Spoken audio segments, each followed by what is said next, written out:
MDH ಜನ ಮಸಾಲಾ.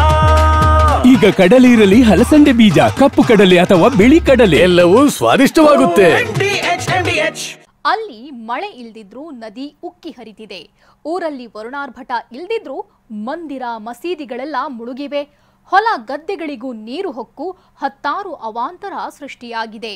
ಮಹಾರಾಷ್ಟ್ರದಲ್ಲಿ ಸುರಿಯುತ್ತಿರೋ ಮಳೆ ಬೆಳಗಾವಿ ಭಾಗದಲ್ಲಿ ಪ್ರವಾಹ ಭೀತಿ ತಂದಿದೆ. ಬೆಳೆಗಳು ಕಾಣ್ತಿಲ್ಲ, ಮನೆಗಳಿಗೂ ಉಳಿಗಾಲವಿಲ್ಲ. ಸೇತುವೆಗಳು ನದಿ ಒಡಲಿನಲ್ಲಿ ಸ್ವಾಹ ಆಗಿದ್ರೆ ಮಸೀದಿ ಮಂದಿರಕ್ಕೂ ಜಲದಿಗ್ಬಂಧನ ಎದುರಾಗಿದೆ.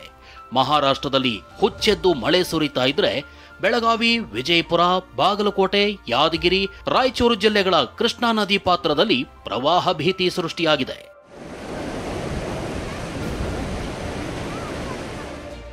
ಮಹಾರಾಷ್ಟ್ರದಲ್ಲಿ ಮಹಾಮಳೆ, ರಾಜ್ಯದಲ್ಲಿ ಪ್ರವಾಹ. ಮಸೀದಿ ಮಂದಿರಗಳಿಗೆ ಕೃಷ್ಣೆಯಿಂದ ಜಲದಿಗ್ಬಂಧನ. ರಾಜ್ಯದಲ್ಲಿ ಮಳೆಯಬ್ಬರ ಕಡಿಮೆಯಾದರೂ ನೆರೆಯ ಮಹಾರಾಷ್ಟ್ರದ ಪಶ್ಚಿಮ ಘಟ್ಟದಲ್ಲಿ ಭಾರೀ ಮಳೆ ಮುಂದುವರೆದಿದೆ. ಹೀಗಾಗಿ ಕೃಷ್ಣಾ ನದಿಯಲ್ಲಿ ಕ್ಷಣ ಕ್ಷಣಕ್ಕೂ ನೀರಿನ ಮಟ್ಟ ಹೆಚ್ಚುತ್ತಾ ಇದ್ದು ಬೆಳಗಾವಿ ಜಿಲ್ಲೆ ಚಿಕ್ಕೋಡಿ ತಾಲೂಕಿನಲ್ಲಿ ಕೃಷ್ಣೆ ಉಕ್ಕಿ ಹರಿಯುತ್ತಿದ್ದಾಳೆ.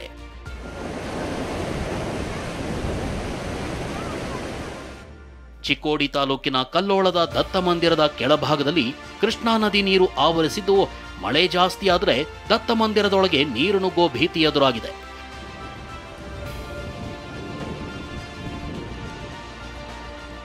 ಇನ್ನು ಕೃಷ್ಣಾ ಮತ್ತು ದೂದ್ಗಂಗಾ ನದಿ ಅಪಾಯದ ಮಟ್ಟ ಮೀರುತ್ತಿವೆ. ಚಿಕ್ಕೋಡಿ ತಾಲೂಕಿನ ಮುಲ್ಲಾನಕ್ಕಿ ಗ್ರಾಮದಲ್ಲಿರೋ ದರ್ಗಾಗೆ ದೂದ್ಗಂಗಾ ನದಿ ನೀರು ನುಗ್ಗಿದೆ. ಮನ್ಸೂನ್ ಫೀರ್ ದರ್ಗಾ ಒಳಭಾಗಕ್ಕೂ ನೀರು ಹೊಕ್ಕಿದ್ದು ದರ್ಗಾ ಅಕ್ಕಪಕ್ಕದಲ್ಲಿರೋ ಜಮೀನುಗಳು ಜಲಾವೃತವಾಗಿವೆ.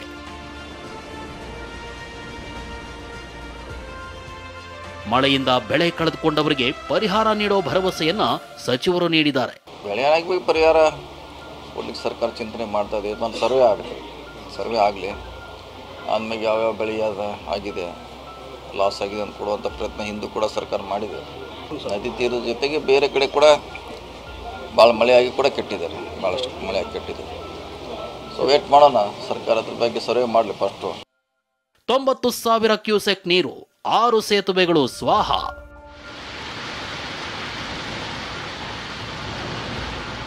ಕೃಷ್ಣಾ ನದಿ ಬರೋಬ್ಬರಿ 90,000 ಕ್ಯೂಸೆಕ್ ನೀರು ಹೊತ್ತು ತರ್ತಿರೋದ್ರಿಂದ ಚಿಕ್ಕೋಡಿ ಉಪವಿಭಾಗದಲ್ಲಿ 6 ಕೆಳ ಹಂತದ ಸೇತುವೆಗಳು ಜಲಾವೃತವಾಗಿವೆ. ಬ್ಯಾರಿಕೇಡ್ ಹಾಕಿ ಸಂಚಾರ ಬಂದ್ ಮಾಡಲಾಗಿದ್ದು ಹಲವು ಗ್ರಾಮಗಳು ಸಂಪರ್ಕ ಕಳೆದುಕೊಂಡಿವೆ.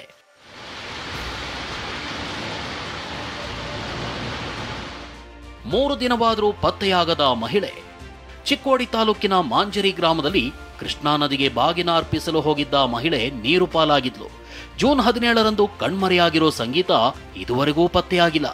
ಇಂದು ಕೂಡ ಎಸ್ಡಿಆರ್ಎಫ್ ಸಿಬ್ಬಂದಿ, ಅಗ್ನಿಶಾಮಕ ಸಿಬ್ಬಂದಿ ಶೋಧ ಮುಂದುವರೆಸಿದ್ರು.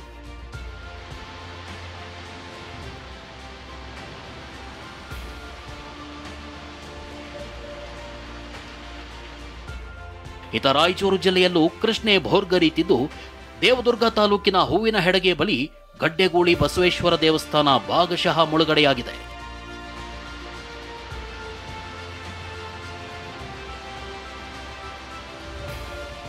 ಕೃಷ್ಣಾ ನದಿ ಉಕ್ಕಿ ಹರಿಯೋದಕ್ಕೆ ಕಾರಣವೇ ಮಹಾರಾಷ್ಟ್ರದಲ್ಲಿನ ಮಳೆ. ಅಷ್ಟಕ್ಕೂ ಮಹಾರಾಷ್ಟ್ರದ ರತ್ನಗಿರಿ ಜಿಲ್ಲೆಯಲ್ಲಿ ಭಾರೀ ಮಳೆಯಾಗ್ತಿದ್ದು ರತ್ನಗಿರಿ ಜಿಲ್ಲೆಯ ಖೇಡ್ ನಗರ ಸಂಪೂರ್ಣ ಜಲಾವೃತವಾಗಿದೆ. ಜಗ್ಬುಡಿ ನದಿಯ ಅಬ್ಬರಕ್ಕೆ ಖೇಡ್ ನಗರ ದ್ವೀಪದಂತಾಗಿದ್ದು ಡ್ರೋನ್ನಲ್ಲಿ ಪ್ರವಾಹ ದೃಶ್ಯ ಸೆರೆಯಾಗಿದೆ. ರಾಯಚೂರಿನಿಂದ ಭೀಮೇಶ್ ಜೊತೆ ಸಹದೇವ್ ಮಾನೆ, TV9 ಬೆಳಗಾವಿ.